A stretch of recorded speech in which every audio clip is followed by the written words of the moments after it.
오늘 하나님께서 우리들에게 주시는 말씀은요, 신명기 23장 1절에서 14절까지입니다. 신명기 23장 1절에서 14절 우리 같이 교독으로 읽고요, 마지막 14절 함께 읽도록 하겠습니다. 구약 296쪽에 있습니다.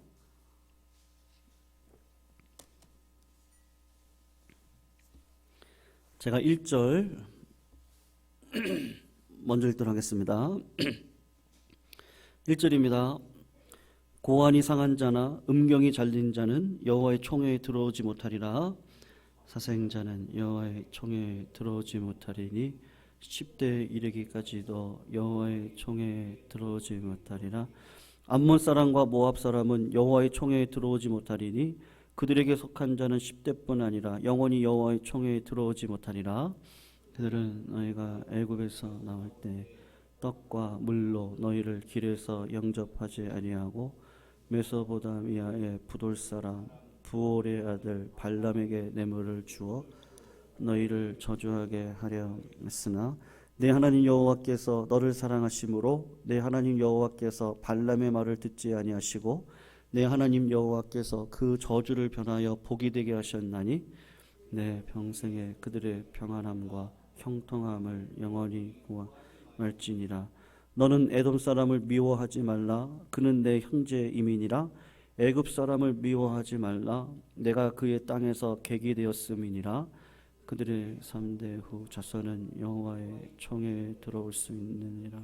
9절 말씀 제가 있습니다. 내가 적군을 치러 출진할 때에 모든 악한 일을 스스로 삼갈지니 너희 중에 밤에 몽설함으로 진영 밖으로 나가서 진영 안에 들어오지 아니하다가 해질 때에 목욕하고 해진 후에 진에 들어올 것이요 내 진영 밖에 변소를 마련하고 그리로 나가되 내 기구에 작은 삽을 더하여 밖에 나가서 대변을 볼 때에 그것으로 땅을 팔 것이요 몸을 돌려 그 배설물을 덮을지니 우리 같이 읽습니다. 이는 내 하나님께서 너를 구원하시고 적군을 내게 넘기시려고 내 진영 중에 행하심이라. 그러므로 내 진영을 거룩히 하라. 그리하면 내게서 불결한 것을 보시지 않으므로 너를 떠나지 아니하시니라. 아멘. 오늘 설교 제목은 거룩한 공동체입니다. 오늘 본문 말씀을 보시면요, 신약시대 교회의 진정한 목적이 무엇이고 그 교회를 통해서 하나님께서 원하시는 것이 무엇인지에 대해서 구약적인 이미지로 오늘 본문 말씀을 전해주고 있습니다. 여러분, 하나님의 말씀을 공부하거나 묵상을 하실 때 하나님의 뜻을 분별할 수 있는 방법 중에 하나가 무엇이냐면 성경을 읽으실 때 반복되는 단어를 유심히 보시는 것이 참 중요합니다.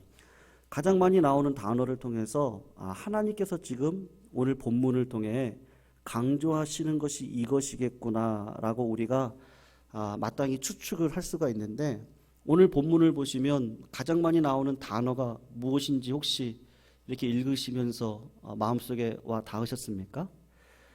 그것은 다른 것이 아니고 여호와의 이 총회라는 말이 오늘 본문 가운데 6번 등장을 합니다.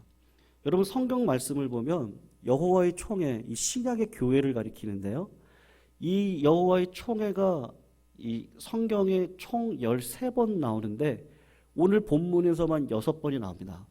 그러니까 하나님께서 오늘 이 교회가 무엇이고 하나님의 총회가 무엇인지에 대해서 사실은 하시고 싶은 말씀이 있으신 겁니다.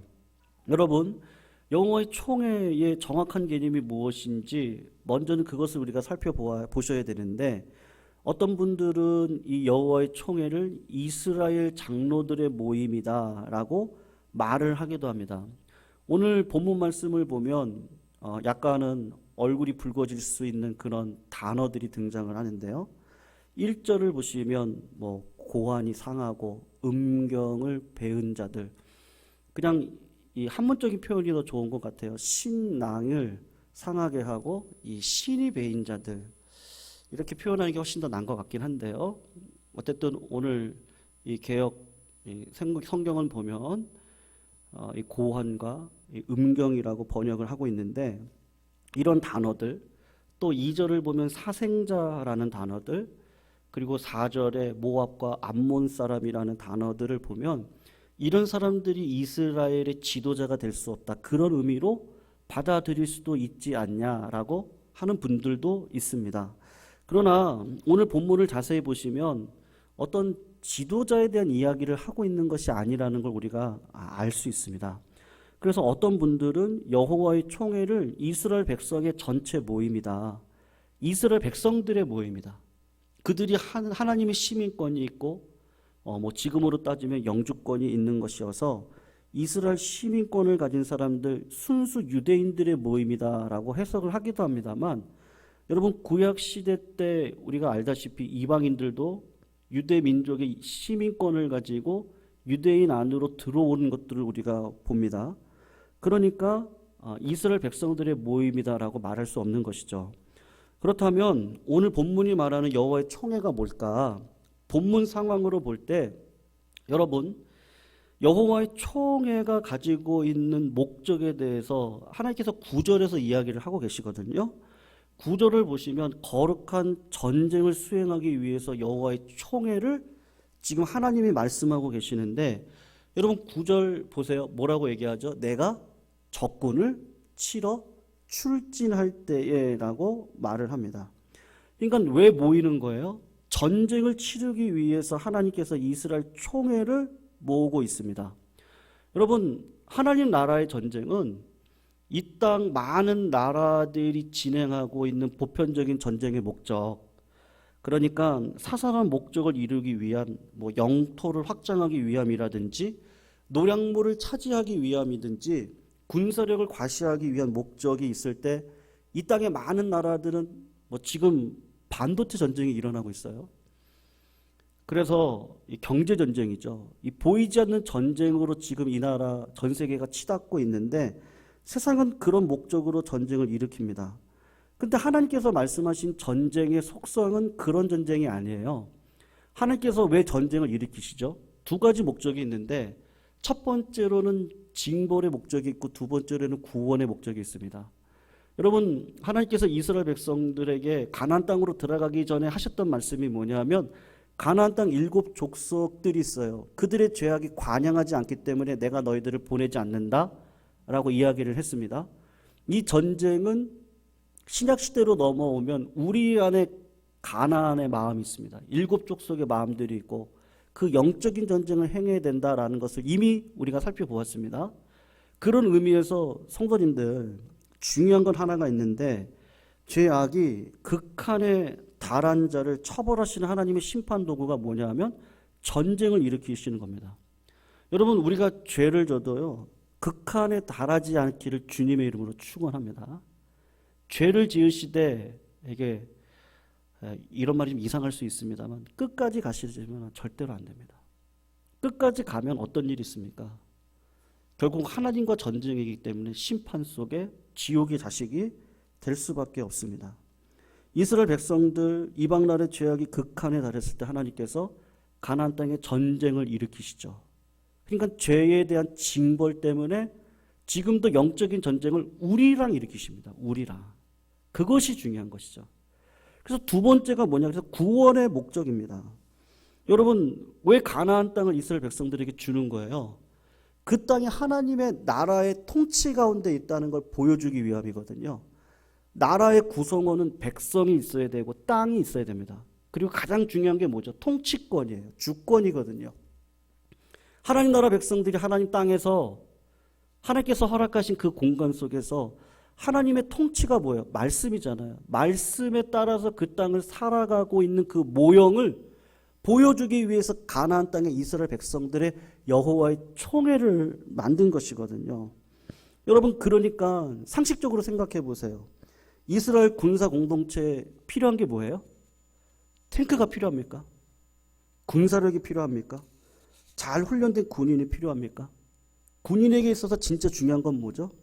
군인의 가장 큰 강점이 뭐예요? 순종입니다. 절대 순종입니다. 절대 충성이에요. 그러니까 하나님의 거룩한 공동체의 특징은 뭐냐? 순종 외에는 없습니다. 여러분, 그래서 이런 총회에 들어오지 못하는 사람들에서 이야기를 할 때 오늘 세 가지 부류에 대해서 이야기를 하는데 결국은 뭐냐면 왜 못 들어옵니까? 절대 순종이 없어요. 차지도 않고 뜨겁지도 않고 뜨뜻미지근한 신앙생활 속에서 살아가는데 물질도 섬기고 하나님도 섬기는 그런 상황 속에 있는 우상 숭배하는 자들은 다 여호와의 총회에 들어오지 못하도록 하는데, 여러분 첫 번째가 뭐예요? 1절을 보시면 고한이 상하고 음경이 배인 자 여호와의 총회에 들어올 수 없다라고 말을 하는데, 여러분 이것은 일부러 자기의 신체를 지금 망가뜨리고 베어내는 것을 이야기를 하고 있습니다. 여러분 그 당시로 보면 이방 종교에 자신을 바치는 행위를 할 때 어떤 일을 일어나면요, 스스로 자기의 이 신랑을 상하게 하고 이 신을 베는 그런 일들을 합니다. 그러니까 이방 신에게 나를 바치려고 이런 1절에 있는 행위를 하는 거예요. 그러니까 우상 숭배하는 자는 들어올 수 없다는 겁니다. 그리고 2절을 보시면 누가 못 들어와요? 사생자가 못 들어온다 그러죠. 사생자는 어떤 자들이 사생자입니까? 간음이나 근친이나 간통이나 그런 것들을 통해서 낳은 자녀들인데, 특별히 오늘 본문에서 말하는 사생자는 옛날 고대 시대, 고대 근동 시대의 이방 신전에는 창기들이 있었고요. 그런 창기들이 그 이방 신전에 예배하러 오는 자들하고 부정한 일을 범함으로 말미암아 태어난 아이들이 있는데 그 아이들을 가리켜서 사생자라고 합니다. 그러니까 그 사생자들은 다 무엇과 관련되어져 있냐면 우상 숭배와 관련되어져 있습니다. 그러니까 우상 숭배자들은 절대로 들어올 수 없는 겁니다. 그리고 셋째로 3절을 보면 모압 사람과 암몬 사람은 여호와의 총회에 들어오지 못한다. 여러분 모압과 암몬 사람은 누구의 후손이냐면 롯의 후손입니다. 여러분 롯과 그의 가족들에게 하나님께서 소돔과 고모라의 멸망을 예고하셨죠. 그리고 뭐라고 이야기했냐면 그곳을 떠나라 라고 이야기를 했는데 롯의 사위들이 절대 순종하지 않고 어떻게 해요? 농담으로 여기죠. 그래서 소돔과 고모라가 망할 때 어떻게 됩니까? 같이 망합니다. 그리고 절대로 뒤를 돌아보지 말라 그랬는데 롯의 아내가 어떻게 하죠? 절대 순종하지 않고 뒤를 돌아봅니다. 그래서 소금 기둥이 됩니다.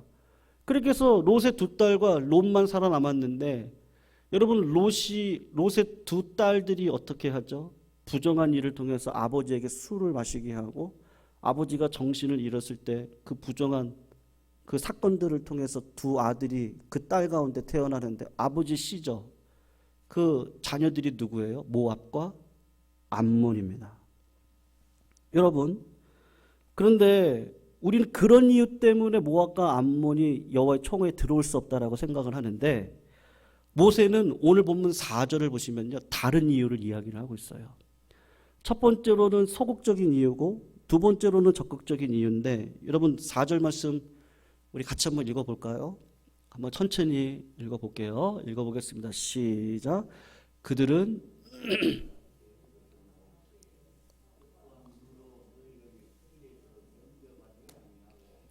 메소포타미아 부돌 사람 부올의 아들 발람에게 뇌물을 주어 너희를 저주하게 하려 하였으나, 여러분 여기 보면 딱 반을 갈라서요, 소극적인 이유와 적극적인 이유가 있는데, 소극적인 이유가 뭐냐 하면 모압과 암몬 족속들을 왜 여호와의 총에 들이지 못합니까? 이스라엘 백성들이 애굽에서 나올 때 모압과 암몬 사람들이 친족임에도 불구하고 떡과 물을 제공하지 않았습니다. 엄밀히 말하면 동족입니다. 그런데도 불구하고 이스라엘을 돕지 않고 무자비하게 했기 때문에 모압과 암몬이 여호와의 총회에 들어갈 수 없습니다. 근데 한번 생각을 해보세요. 무자비한 사람들이 모압과 암몬밖에 없습니까? 에돔 사람도 있어요. 애굽 사람도 있습니다. 애굽 사람들이 400년 동안 이스라엘 백성들을 얼마나 무자비하게 했습니까? 근데 그 사람들을 가리켜서 7절을 보면 이렇게 이야기를 해요. 7절을 보면요, 너는 에돔 사람을 미워하지 말래요. 왜냐하면 그는 내 형제이기 때문이라 그럽니다. 그리고 조금 더 황당한 말씀을 하시는데 애굽 사람을 미워하지 말래요. 내가 그의 땅에서 객이 되었다 그래요. 그러면서 8절에 뭐라고 얘기하죠? 애굽 사람들도 3대가 지나고 나면 그 자손이 여호와의 총회 교회로 들어올 수 있다라고 지금 말씀을 하고 있습니다. 여러분, 왜 유독 에돔 사람도 괜찮고 애굽 사람들도 괜찮은데 왜 모압과 암몬 사람만 여호와 총회에 못 들어오게 합니까? 그 적극적인 이유가 4절 중반에 보니까 메소포타미아 부돌 사람 부올의 아들 발람에게 뇌물을 주어 너희를 저주케 하려 하였다라고 말씀을 하고 있어요. 여러분, 이 본문의 배경이 민수기에 나오는데 22장에서 24장까지의 이야기인데 이스라엘이 아모리 왕 시온 그리고 바산 왕 옥을 물리치고 승승장구하면서 모압 땅까지 이르려고 하니까요, 모압 왕 발락이 누구를 초빙을 하느냐 하면 그 당시 용한 점쟁이였던 메소포타미아 살고 있는 발람을 고용을 해가지고 이스라엘을 저주하게 합니다. 근데 성도들 기억나세요? 발람이 이스라엘 백성들을 저주하기 위해서 나귀를 타고 갈 때 하나님께서 천사가 그 나귀 앞에 딱 서게 하셔서 나귀의 눈을 딱 뜨게 하시고 나귀가 말을 하게 하죠. 그리고 벽으로 이렇게 비빕니다. 그래서 발람이 저주하러 가는 길을 막아버려요. 근데 그 이후에 보면 이스라엘 백성들이 저주의 삶을 살아가는데 아니 이스라엘 백성들이 간음을 저지르고 있는 거예요. 이방 여인들하고. 왜 그런가 하고 봤더니 이 발람이 포기를 하지 않고 발락에게 뭐라고 건의를 했냐면 이스라엘 백성들을 그 축복, 하나님의 축복을 저주로 바꿀 수 있는 방법이 있는데 그것은 모압 여인들을, 이방 여인들을 이스라엘 백성들 사이에다가 다 집어넣으라고. 그래서 이방 여인들하고 간음이 일어난 사건이 통해서 결국 이스라엘 백성들이 어떻게 되죠? 하나님의 징계 가운데 있게 되는 겁니다. 여러분, 결국 모압이 했던 일이 뭐냐면 하나님의 계획을 저주하고 그 우상 숭배를 하도록 이스라엘 백성들을 이끌어갔습니다. 그 죄가 너무 커요. 그래서 하나님께서는 결국은 이 사생자, 이 고환이 상한 자들, 그리고 모압과 암몬 사람들의 특징이 뭐냐면 우상 숭배하는 일에 앞장섰던 자들이에요. 그러니까 그런 자들은 여호와의 총회에 못 들어온다. 시편 1편 5절을 보면 무슨 말이 나오죠? 죄인이 의인의 회중에 들지 못하리로다. 그 말씀을 하고 있는 겁니다. 여러분, 교회의 일원이 되면, 그리고 여호와의 총회의 일원이 되면 하나님께서 우리들에게 주시는 특권이 있습니다. 우리 성도님들이 다 그 특권을 누리시기를 부탁하는데요. 그 특권이 뭐냐면요, 저주와 고난을 축복으로 바꾸는 특권을 하나님께서 우리들에게 주십니다. 믿으십니까? 아멘이시죠? 하나님께서요, 여호와의 총회에 들어온 자들, 거룩한 전쟁을 통해서 교회 안에 들어온 하나님의 자녀들을 통해서 하시고자 하는 목적이 있는데 그게 뭐냐 하면요, 저주를 바꾸어서 고난을 바꿔 축복의 삶을 살아가도록 인도해 가십니다. 근데 어떻게 인도해 가세요? 제가 보니까 3가지 방법으로 인도하시는 것 같아요. 첫 번째로는요, 기독교 안에도 기복이 있어요. 하나님께서 보상을 해주십니다. 어떻게 보상을 해주시죠? 욕을 많이 먹어도 먹은 만큼 복이 오도록 하십니다. 사무엘하 16장을 보면 다윗이 그 아들 압살롬의 반역으로 쫓겨납니다. 여러분, 누구 잘못 때문에 압살롬의 반역이 일어나면 다윗의 잘못 때문에 압살롬의 반역이 일어나요. 분명히 저주가 임해야 됩니다. 그런데 다윗에게 어떤 마음이 있습니까? 하나님께서 나를 하나님의 자녀 삼아주시고 여호와의 총회 가운데 일원으로 삼아주셨다면 지금의 이 징계 저주도 축복으로 바꿔주실 것이다 라고 하는 다윗이 그 믿음이 있습니다. 그런데 마귀가 시험을 하는 거예요. 도망을 갈 때 사울의 일원이었던, 첫째 1대 왕, 이스라엘의 1대 왕이었던 사울의 친족이었던 시므이가 다윗에게 욕을 하는데 비루한 자여 가라, 비루한 자여 가라, 그렇게 욕을 하니까 다윗의 신복들이 내가 가서 저 시므이를 당장에 죽일까요? 그랬더니 다윗이 뭐라고 이야기를 하냐면 혹시 여호와께서 나의 원통함을 감찰하시리니 이 말씀을 하는 거죠. 오늘 그 저주 까닭에 선으로 내게 갚아 주실 것이다.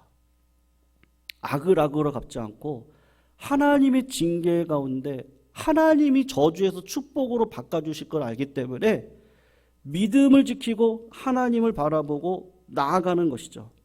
여러분, 예수님이 이 보상의 법칙을 분명히 말씀하셨는데 마태복음 5장을 보면 나를 인하여 너희를 욕하고 핍박하고 거짓으로 너희를 거스려 모든 악한 말을 할 때에는 너희에게 복이 있나니 기뻐하고 즐거워하라.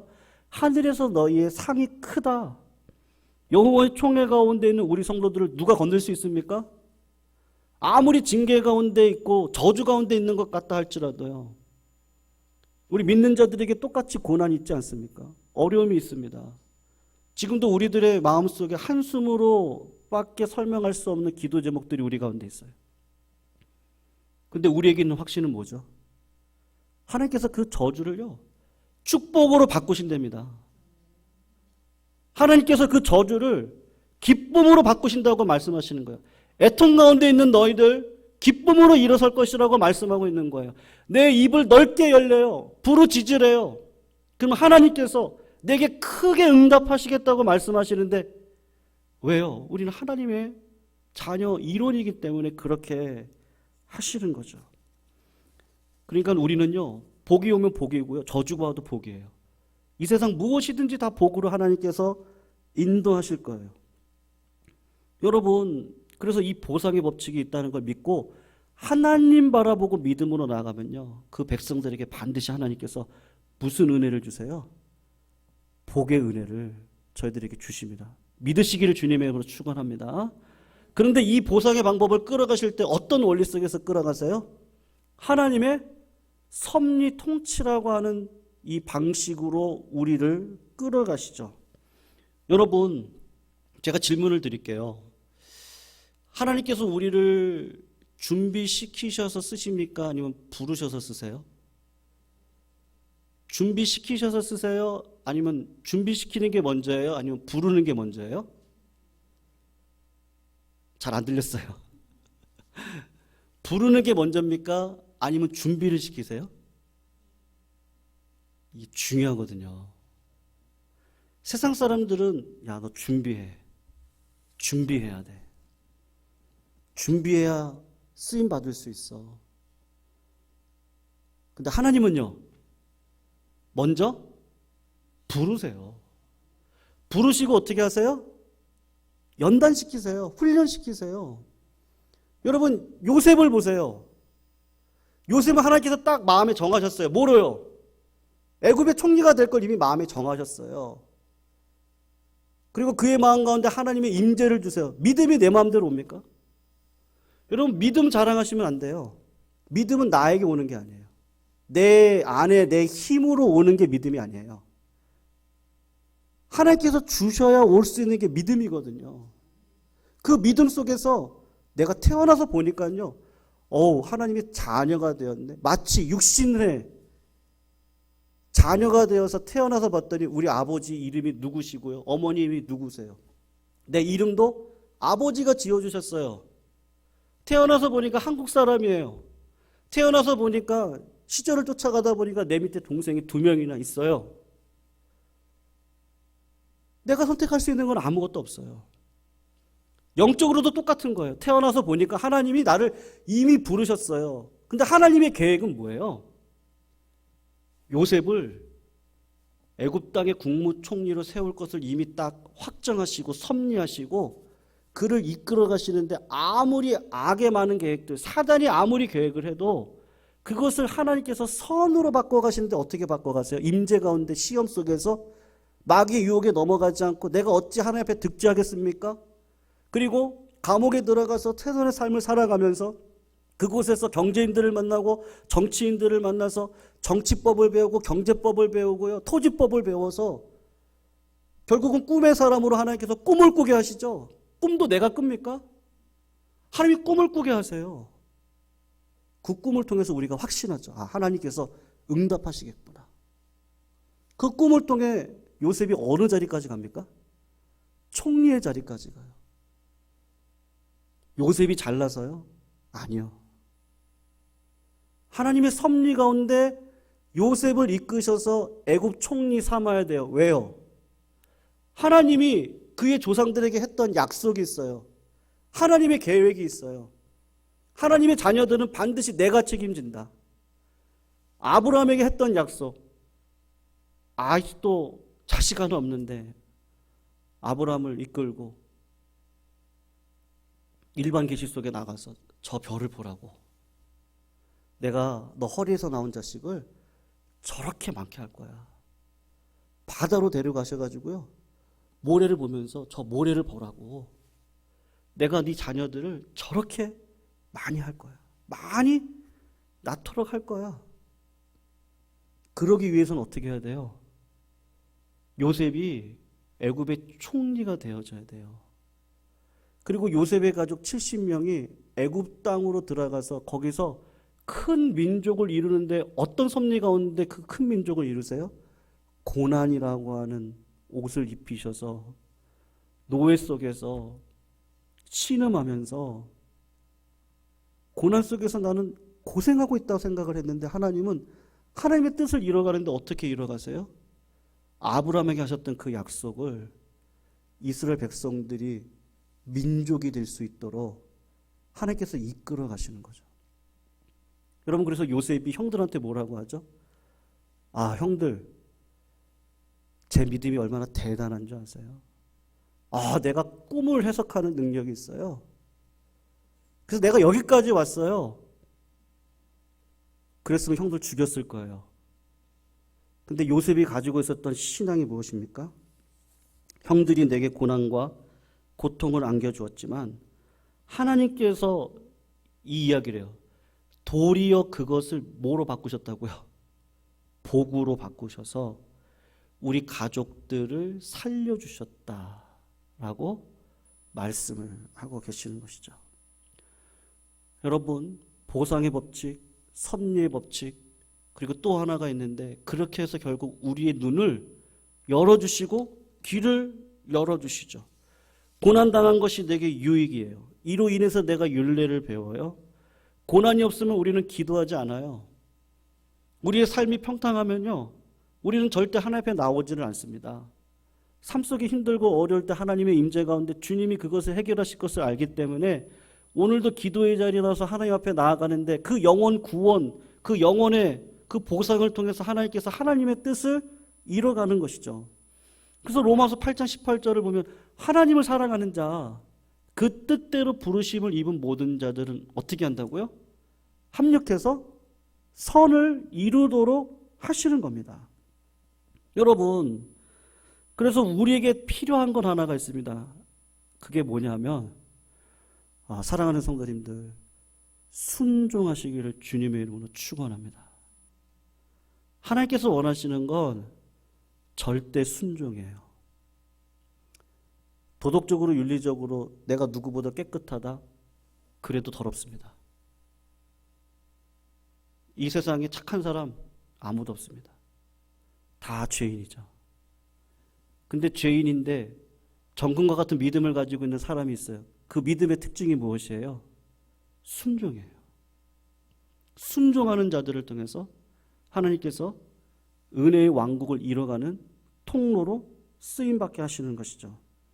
여러분, 중세 1000년의 역사를 뭐라고 이야기하냐면요, 목욕 없는 1000년이라고 이야기를 합니다.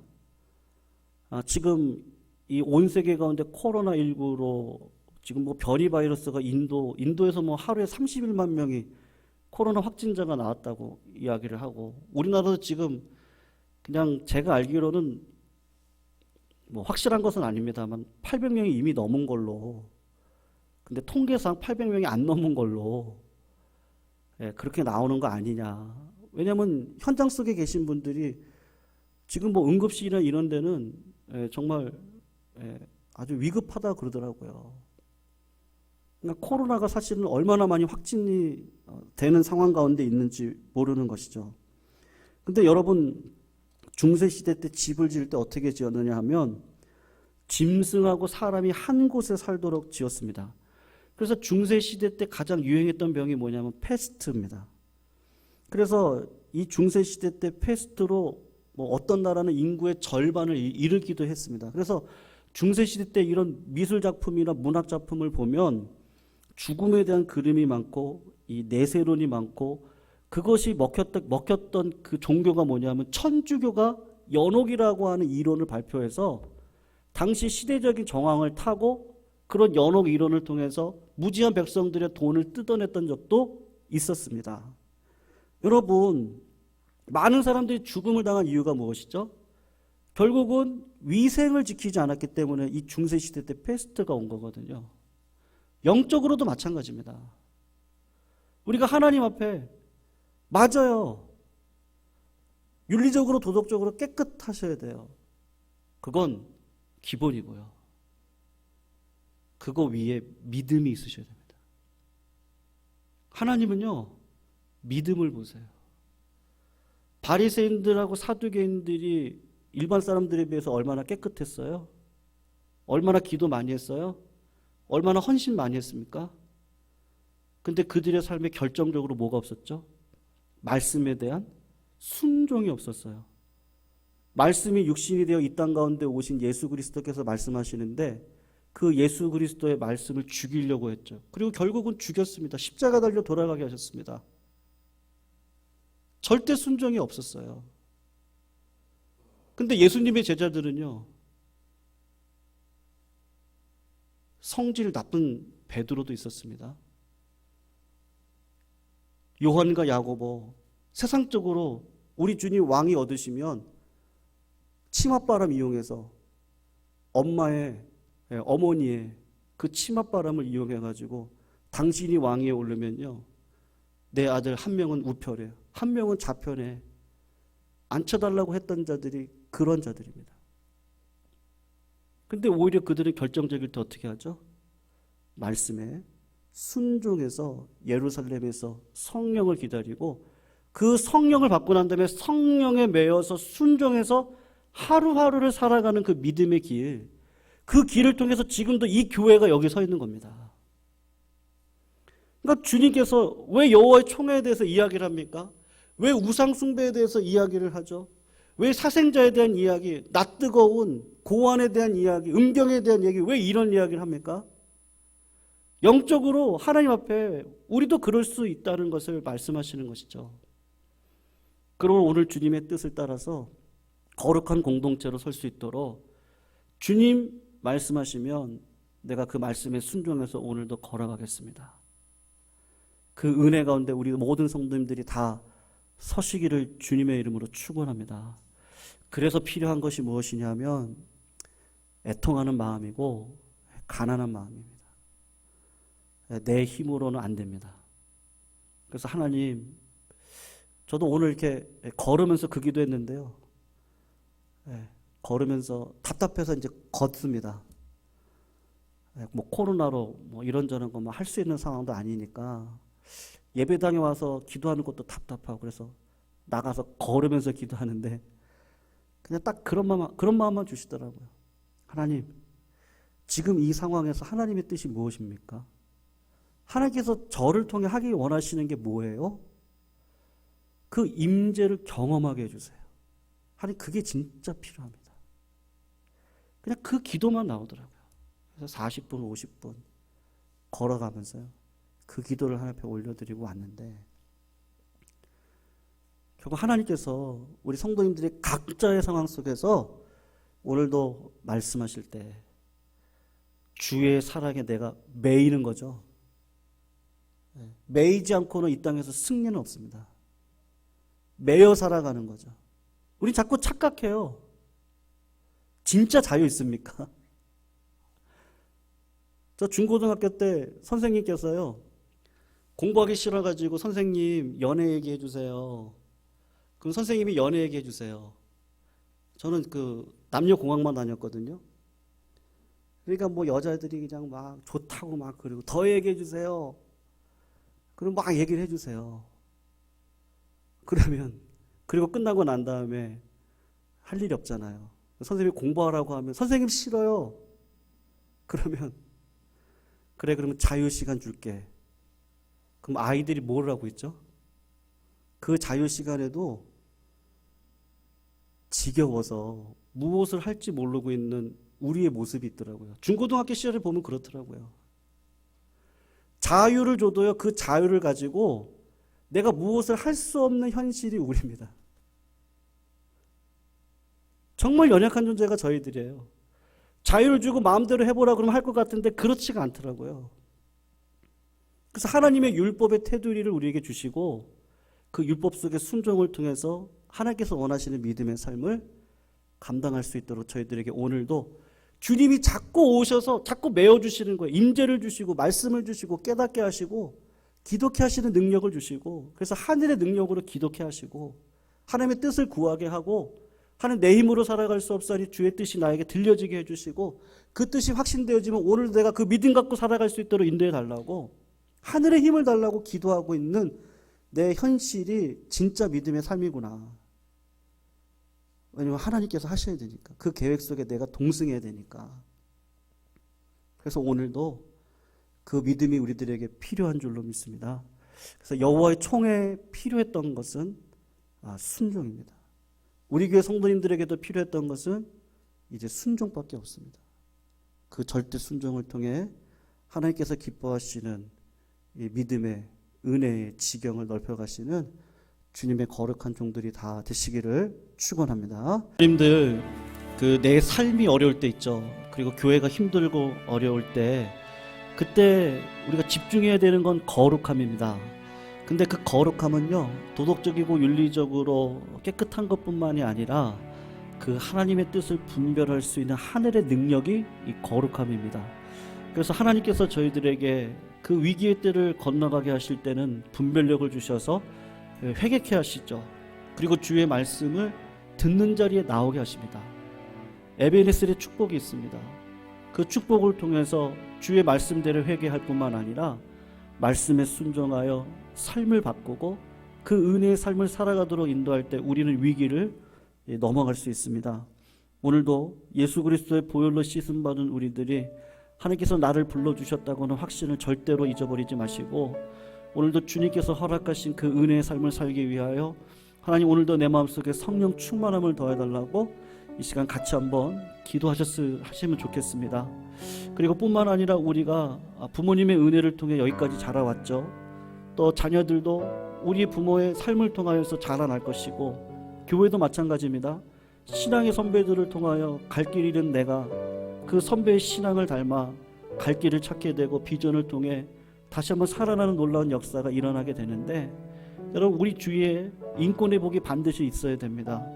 그래서 이 시간 같이 한번 기도하실 때요, 하나님 우리 교회 가운데 인권의 복을 허락하여 주셔서 하나님 우리 교회가 주님의 몸된 나라와 영광을 위해 쓰임받기를 원하는데, 하나님께서 허락하신 일꾼의 복을 저희들에게 허락해 주시옵시고, 특별히 우리 청년 세대들 꿈을 잃고 어떻게 살아갈지 모르는 상황 속에서 하나님 우리 어른들이 조금만 더 많은 관심, 또 그들을 향한 사랑을 보여줄 수 있도록 인도해 주시고, 우리들이 영적인 선배가 잘 될 수 있도록 인도해 주셔서 그들에게 믿음으로 살아가는 것이 무엇인지를 보여줄 수 있는 비전과 소망을 줄 수 있는 그런 세대 속에 연합이 일어날 수 있었으면 좋겠습니다.